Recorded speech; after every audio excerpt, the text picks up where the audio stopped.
The most expensive machine in your life is not a luxury car, a private jet, or a Wall Street trading desk. It is the machine that switches on the moment you run out of buffer. Most people never name it, so they keep mistaking it for bad luck. Your check engine light comes on and the repair would cost $300 today. So you wait because you only have $42 in the bank. Then the small repair turns into a tow truck, a transmission, missed work, stress, shame, borrowed money, and a bill that now looks like punishment. You tell yourself life got unlucky. I am telling you something harsher. A machine just turned on, and once it gets your arm in the gears, it does not care how hard you work. I have spent my entire life studying capital allocation. I have watched people talk about money as if it were mainly a moral issue, as if wealth is a reward for virtue and scarcity is a reward for stupidity. That is childish thinking. Character matters, discipline matters, but there is another reality most people never learn in time: when you have no margin. Life charges you a premium for everything. When you have no cash, the world sells you the expensive version of being alive. That is why you can work harder than the man across town and still fall further behind him every year. He buys time, you rent panic. He buys durability, you finance breakdowns. He buys once, you buy over and over. He buys control, you buy relief for 48 hours. And because the machine is quiet, because the charges come in pieces instead of one giant invoice, you do not experience it as theft. You experience it as normal life. That is the first lie you have to kill. You do not have a spending problem first. You do not even have an investing problem first. You have a machine problem. If I wanted to keep an ordinary person financially weak for 20 years, I would not need to ban him from working. I would just keep him permanently under-buffered. I would make sure he always had enough money to survive the week, but never enough money to break the pattern. I would leave him exposed to overdrafts, forced retail pricing, junk loans, emergency repairs, subscription mistakes, predatory interest rates, high-friction errands, unstable housing, and the mental fatigue that comes from knowing one stupid Tuesday can rip open the rest of the year. That is how the machine works. It does not beat you with one hammer. It runs you through 1,000 small gears. Most financial advice is too soft to say this plainly. People tell you to skip a coffee, cancel a streaming service, or download a budgeting app as if your real enemy is a pastry and not a structural penalty built into the way low cash interacts with daily life. I dislike that kind of advice because it flatters the person giving it. It lets him feel superior without explaining the mechanism. I would rather explain the mechanism. The machine begins with what I call the low cash penalty. If you have capital, you can buy efficiency. If you do not have capital, you are forced to buy fragments. A household with room in the bank account buys the larger pack, the better tool, the reliable shoes, the decent mattress, the dependable used Toyota, the annual policy, the dentist visit before the tooth becomes a crisis, the leak repair before the floor rots, the insurance deductible that lowers the monthly premium, the warehouse price instead of the corner store price. They are not just buying products, they are buying fewer future decisions. That is what people miss. The rich are not merely buying better objects, they are buying silence. The poor are not merely buying cheaper objects, they are buying repeated interruption. Once you understand that, a great deal of modern financial life becomes painfully obvious. Take something boring enough that nobody feels proud talking about it. Paper towels, diapers, laundry detergent, toilet paper. If you have room to buy in bulk, you get the low price per unit. If you do not, you buy the smaller package and pay a higher price per use. That difference looks small when measured one trip at a time, but the machine loves tiny recurring differences. $1 here, $2 there, $3 on the same necessity every week for years. Not because the product changed, not because you were extravagant, because you lacked the cash to access the efficient price. That is one gear. Here is another. Banks claim to be in the service business, but many of them make excellent money from people with the least money to lose. A man with $10,000 in checking is treated as if the institution values him. Fee waivers, better terms, maybe some token interest, but let a person with $20 in the account miss the timing on a forgotten charge and watch the machine snap shut. The account goes negative by $5 and the institution extracts a $35 fee. That is not customer support. That is a trapdoor disguised as policy. When you look at it through the lens of capital allocation, it is obscene. You effectively borrowed almost nothing for almost no time and paid a rate that would sound criminal in any other setting. But because the number appears as a fee instead of an interest line, people stop thinking about it mathematically. The machine depends on that confusion. It wants you to experience the charge emotionally, not analytically. I prefer the analytical view. If a $5 mistake costs you $35, you are not in a banking relationship. You are standing in front of a cash shredder with polite branding, and then people who have never lived near the gears say something useless like, well, just don't overdraft. That statement is technically correct in the same way telling a drowning man to avoid swallowing water is technically correct. It explains nothing. The deeper problem is not just arithmetic, it is bandwidth. When cash gets tight enough, your mind stops behaving like a strategist and starts behaving like a fire alarm. You stop asking, what is the total cost over 3 years? And start asking, how do I get to Friday? You stop choosing the best system and start grabbing the fastest patch. Outsiders love to sit in comfort and call these decisions irrational. They do not understand what chronic scarcity does to cognition. When the rent, the utility bill, the car issue, and the grocery gap are all shouting at the same time, the brain narrows, it loses range, it becomes tactical, not strategic. That is another reason the machine is so dangerous. It does not merely take your money, it takes your long-range thinking. That is why a payday loan can look like rescue. That is why a junk car with a terrible loan can look like mobility. That is why fast food can look cheaper than a grocery run, once you include exhaustion. That is why a lottery ticket can look like possibility to a person whose real life feels mathematically sealed. The machine injures judgment, then charges you again for the injury. I have seen enough markets to know that incentives shape behavior. The same is true in households. If every bad outcome becomes more expensive because you were already short on cash, then every future decision gets made under worse conditions. You begin living in reaction instead of design. That is the line between survival and strategy. Most people think the difference is intelligence.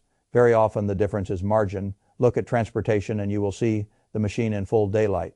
A family with capital buys reliability, not glamour, reliability, a sensible used car, moderate insurance, routine maintenance, low interest financing if needed, and a long service life.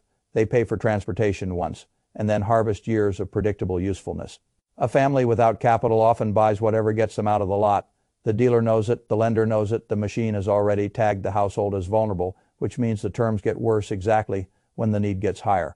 A car worth $4,000 gets sold for far more than that under financing terms that would embarrass a casino. Then the car breaks before the debt is gone.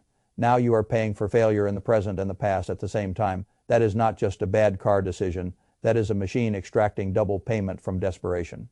Once you see that, the phrase monthly payment starts to look like a magician's tool. I have never liked looking at a purchase through the monthly payment lens because it hides the important question. The important question is not, can I survive this installment? The important question is, what is the full lifetime cost of owning this decision? Bad sellers want your eyes on the monthly number because they know a low monthly pain can conceal a gigantic total wound. Good capital allocators think in total ownership. Weak consumers think in temporary relief. One path builds freedom. The other path keeps the gears turning. Housing shows you an even larger version of the same machine. When you rent under pressure, you are often paying the highest possible price for the lowest possible control. You carry the risk of moving, the risk of increases, the risk of losing deposits, the risk of being priced out of an area, and the certainty that your monthly payment is building someone else's balance sheet. Yet the world talks to you as if renting is simply a neutral lifestyle choice for everyone in every condition. It is not. Sometimes renting is rational, flexibility has value, avoiding a bad purchase has value. But when a household is trapped in rent because it can never gather enough capital for the first step into ownership, that is not flexibility. That is the machine locking the front gate while charging admission every month. You pay for shelter, you get no equity, you absorb the stress, you accept the increases, you live with the fragility. And because your housing cost eats such a large share of your income, your ability to build the very down payment that would change the equation gets weaker. Again, the machine does not merely tax your present. It reaches into your future and taxes your alternatives. That is why I tell people to stop thinking of poverty as merely low income. Low income matters, of course, but the real brutality appears when low income is combined with zero cushion, no ownership, expensive debt, and constant friction. Then you are not just earning less, you are being forced into the most expensive operating mode of modern life. And there is still another gear most people underestimate: time. The machine steals time with almost artistic cruelty. If you have a washer and dryer at home, laundry is a background task. If you have to gather quarters, travel, wait, guard your clothes, and drag everything back, laundry becomes a block of your day. If you have a nearby supermarket, food shopping is a manageable errand. If you live where the only close option is overpriced convenience retail, every meal carries a tax, or every real grocery trip carries transportation cost and time loss. If you have strong credit and stable accounts, administration is light. If you are constantly juggling due dates, reconnection notices, balance transfers, and late fee threats, your life develops clerical drag. Clerical drag is a real cost. So is panic drag. So is travel drag. So is repair drag. People rarely price these correctly because there is no neat invoice that arrives saying, "Congratulations, your lack of buffer has now consumed 6 extra hours this week." But time consumed by friction is not neutral. Time lost to friction cannot be used for rest, for study, for earning, for family, for thought, for looking far enough ahead to make a better move. That is one of the cruelest truths in finance. The person with more money often gets more time. The person with less money often gets more tasks. Heavier administration, longer distances, more small emergencies, more patchwork, more waiting, more renegotiation with life. The machine does not simply take from your wallet. It crowds your calendar until you can no longer build momentum. And momentum matters more than people think. I built my life around compounding, but people misunderstand compounding because they reduce it to investment returns. Compounding is broader than that. Reliability compounds, compounds, reputation compounds, reading compounds, skills compound, a stable home compounds, sleep compounds, good tools compound, a cash buffer compounds, the absence of daily fire drills compounds. Once you escape a certain level of chaos, your decisions become better, and better decisions tend to produce better conditions, which then produce even better decisions. That is the positive flywheel. The machine is the negative version. Breakdown compounds into fees. Fees compound into stress. Stress compounds into bad decisions. Bad decisions compound into worse terms. Worse terms compound into lower flexibility. Lower flexibility compounds into dependence. And dependence is where the machine wants you. A dependent person is easier to charge, easier to rush, easier to scare, easier to sell the wrong thing, and easier to keep in linear income mode forever. That is why I get impatient when people frame wealth as if it were mainly about status consumption. The real dividend of wealth is not showing off, it is refusal power. Refusal power means you can say no to the crooked loan, no to the bad boss, no to the landlord increase. You cannot absorb. No to the car deal that would chain you to junk payments, no to panic selling, no to the medical bill payment plan that turns a crisis into years of extra leakage, no to the limited time pitch, no to the cheap thing that will keep failing, no to the urgent purchase that would be unnecessary. If you had planned 1 quarter earlier, refusal power is one of the highest return assets in human life, and refusal power is built from margin, not from appearance, not from motivational slogans. Not from pretending you are an investor while your daily life is being eaten alive by friction. That is why the first serious financial move for many people is not chasing an 8% return in the stock market. It is shutting down gears in the machine. If you are paying 22% on credit card debt, the market is not your first battlefield. The card is. If you are being hit with repeated bank penalties, a glamorous portfolio is not your first step. A fee-proof cash buffer is. If your car is turning every month into a roulette wheel, your next brilliant investment idea is not the priority.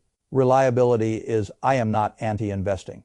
I have spent a lifetime proving the power of investing, but you have to understand sequence. Sequence is everything. If your household is leaking 20% here, $35 there, triple pricing on necessities here, penalty insurance there, and emergency financing on top of all of it, then your first objective is not to become rich on paper. Your first objective is to stop feeding a machine with a higher guaranteed negative return than any sensible asset can overcome. This is where ordinary advice becomes useful again, but only when you understand why an emergency fund sounds boring to people who have never studied the machine. To me, that first buffer is not boring at all. It is a circuit breaker. The first $1,000 is not just cash, it is a line of defense between a flat tire and a debt spiral. It is the difference between fixing the leak and replacing the floor. It is the difference between paying the bill and paying the fee for failing to pay the bill. It is the difference between choosing the right solution and grabbing the fastest patch. That first buffer changes the math of your household more than many people realize. Once you can cover small shocks, you can take a higher deductible and reduce ongoing insurance costs. Once you can buy some things in larger quantities, your unit cost falls. Once you can absorb a repair, you stop paying the panic APR embedded in emergency borrowing. Once you can survive a short gap, you stop agreeing to the worst terms, simply because you need today to stop hurting. The machine weakens when your buffer grows. That is not theory. That is mechanics. But here is where many people sabotage themselves. They finally get a small pocket of oxygen and immediately spend it to feel normal. I understand the temptation. Deprivation creates hunger for visible relief, a better dinner, new shoes that are fashionable instead of durable, a weekend escape, a few packages on the porch that say at least for an hour. That life is not all discipline and delayed repair. I am not blind to that temptation. I am telling you that it is exactly where the machine wants your attention. The machine loves emotional spending after small progress because it resets the gears before momentum can build. It wants you celebrating survival with a purchase instead of converting survival into structure. That is why I tell people to shift the question. Stop asking, what can I afford this month? Ask, what permanent problem can this dollar solve? That is a much better question. A reliable set of tires may not look exciting, but it can eliminate future breakdown risk and protect income continuity. A dental appointment may feel like a nuisance expense, but it can prevent a far uglier bill and a worse health spiral. A sturdier work tool, a dependable appliance, a quality pair of shoes, a bus pass that protects attendance, a small reserve that prevents overdrafts, a direct attack on the highest interest debt, a training course that materially raises your earning power. These things may not impress anyone online, but they upgrade the machinery of your life. An upgraded life machinery produces cash flow with less drama. That is the real game. Not appearing prosperous, reducing recurring friction. When I evaluate a business, I care enormously about whether the company requires constant rescue. If every quarter is another emergency, another patch, another expensive fix, another capital raise, that is not a high-quality business. Households are no different. A household that must constantly borrow, replace, renegotiate, and react is operating like a weak business with terrible unit economics. Before dreaming about abundance, you must improve the unit economics of your own life. Lower the recurring leak, increase the reliability, reduce the penalty exposure, protect the earning engine, build liquidity then, and only then. Let compounding become your partner instead of trying to save you from structural stupidity. People also need to hear a hard truth about cheapness. Cheapness and thrift are not the same thing. Thrift is strategic. Cheapness is reactive. Thrift asks what will cost least over the full life of the decision. Cheapness asks what hurts least, right now. Those are not the same question, and one of them can bankrupt you slowly. This is why I have always admired rational spending more than flashy saving tricks. Rational spending means you understand durability, maintenance, utility, and long-term ownership cost. It means you value products that remove future decisions. It means you are willing to pay once in order to stop paying again and again. It means you know that the visible price tag is often the smallest part of the real bill. The machine trains you to focus on the visible tag because it wants you trapped in short horizons. Rationality widens the horizon, and the wider your horizon, the more likely you are to exit the gears. Now, I do not want to romanticize struggle. Too many people talk about hardship as if it automatically produces wisdom. Sometimes hardship produces wisdom. Very often it simply produces exhaustion. That is why shame is such a useless emotion in personal finance. Shame does not fix a transmission. Shame does not reverse the bank fee. Shame does not lower the insurance premium. Shame does not repair the tooth. Shame does not create the first $1,000. Analysis does, sequence does. Anger used correctly does. When you start seeing a late fee, a penalty APR, a convenience charge, or a forced retail price as a gear in the machine instead of a random annoyance, you stop internalizing every setback as evidence that you are flawed. You start seeing structure, and once you see structure, you can attack structure. That is the psychological turn most people need. You are not trying to become a perfect person. You are trying to become a better operator. A better operator audits the household for what I call vampire costs. These are recurring drains that live off the absence of margin. They often hide in plain sight because each one looks ordinary on its own. The overdraft fee, the interest on the card, the extended payment plan, the low-quality item that keeps getting replaced, the commute pattern that burns fuel and time, a subscription that hits at exactly the wrong moment, the insurance arrangement that is expensive because you cannot safely choose the better deductible, the repeated takeout that is partly an exhaustion tax, the repair deferred until it multiplies. Vampire costs do not care how noble your intentions are. They care whether you have cash and control. That is why one of the smartest exercises you can do is brutally simple. For 30 days, write down every expense that would have been materially cheaper if you had more buffer, more time, or better systems. Not the silly expenses, not the obvious luxuries. The friction expenses, the penalties, the emergency markups, the convenience charges, the small breakdowns that became larger because you were late to them, the borrow now cost, the undercapitalized cost, the I had no choice cost. That list will teach you more about your true financial condition than 100 motivational speeches. Then you pick the largest leak and attack it with concentration, not 10 leaks at once. One major leak first. If the biggest leak is credit card interest, your campaign is there. If the biggest leak is unstable transportation, the campaign is there. If the biggest leak is recurring bank fees, you change the system there. If the biggest leak is that you are earning too little because your skill stack has stalled, then your attack may be a targeted course, certification, tool, or side income system. I am not interested in vague intentions. I am interested in removing the gear that is currently biting hardest into your life. This is how rational people escape, not through fantasy, through targeted reduction of structural penalties. And yes, the climb from $0 to $10,000 is brutally hard, harder in many ways than the climb from $10,000 to $100,000. The wind is in your face at the bottom because the machine punishes every step, but that fact should clarify your mission, not weaken it. When you know the first stretch is hardest because the gears are still active, you stop interpreting difficulty as failure. You understand you are still inside the machine and pushing toward the switch. That perspective matters. Otherwise, people quit during the exact phase where persistence is most valuable. I want you to notice something else. Once a household gets a little margin, its behavior often starts to change in ways outsiders mistake for personality changes. The person seems calmer, more patient, less impulsive, better at planning, better at work, better at relationships, better at parenting, more interested in learning, more willing to say no. People call this maturity as if it emerged from nowhere. Often what you are really looking at is a human being with fewer gears grinding into his nervous system every morning. Margin improves behavior because panic stops running the meeting.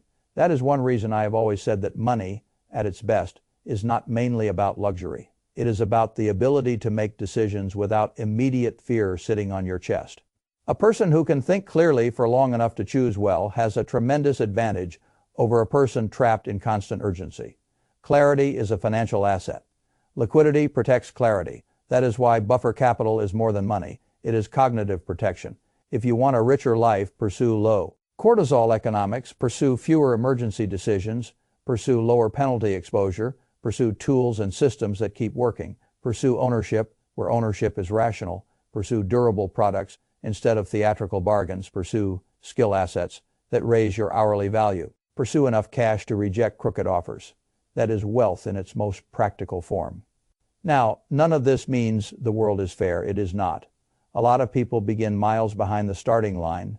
Some are dealing with medical burdens, family burdens, regional burdens, transportation deserts, unstable work, impossible rent, or years of accumulated mistakes made under conditions that would have distorted almost anyone. I am not selling you a fairy tale about even playing fields.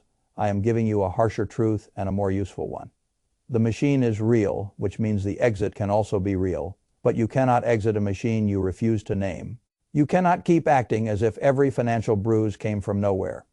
You cannot keep calling systemic penalties just life while trying to solve them with optimism and entertainment.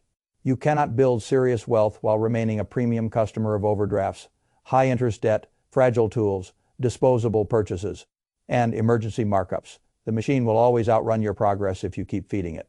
So let me tell you how I would think if I were standing in your shoes with limited money and no appetite for nonsense. First, I would stop trying to look successful. That game is poison. I would care less about appearing normal and more about becoming harder to exploit. Second, I would build a real cash buffer with almost religious seriousness because that buffer is the shield that begins shutting down the smallest but most frequent gears. Third, I would identify the most expensive recurring leak in my life and attack it with precision, whether that is debt, transportation, instability, fee exposure, housing friction, or an earnings problem caused by stale skills. Fourth, I would judge purchases by total ownership cost and decision reduction, not by monthly payment or momentary relief. Fifth, once the machine had weakened, I would let investing do what investing does best, which is compound surplus that is no longer being devoured by chaos. That sequence is not glamorous, it is effective. And effectiveness is what changes lives. The great divide in personal finance is not spender versus saver. It is operator versus reactor. The reactor wakes up inside the machine every day and deals with whatever gear cuts him first. The operator studies the machine, labels the gears, starves them, removes them one by one, and slowly converts his life from a penalty system into a compounding system. You need to decide which one you are becoming because the machine does not retire itself. It does not grow merciful because you mean Well, it does not stop charging because you are exhausted. It only weakens when cash, clarity, and discipline begin working together. And that brings me to the real test. When your next extra dollar arrives, what will you do with it? Will you spend it to feel rich for an evening? Or will you place it like a wrench inside the machine that has been feeding on you for years? That is the choice, not later. Now, you can keep buying relief in tiny pieces and wonder why your life remains expensive, or you can start buying silence, durability, margin, and refusal power until the gears lose their grip. Most people will not make that shift because temporary comfort feels more human than structural change. That is why most people stay available to the machine. But if you are willing to be colder, more strategic, and more honest than the average person, you can do something rare. You can stop paying the premium for being underbuffered. You can stop financing fragility. You can stop renting panic. You can become the owner of a life that costs less to maintain and produces more room to think. And once that happens, compounding finally has a clean surface to work on. That is the door. Walk through it or keep feeding the machine.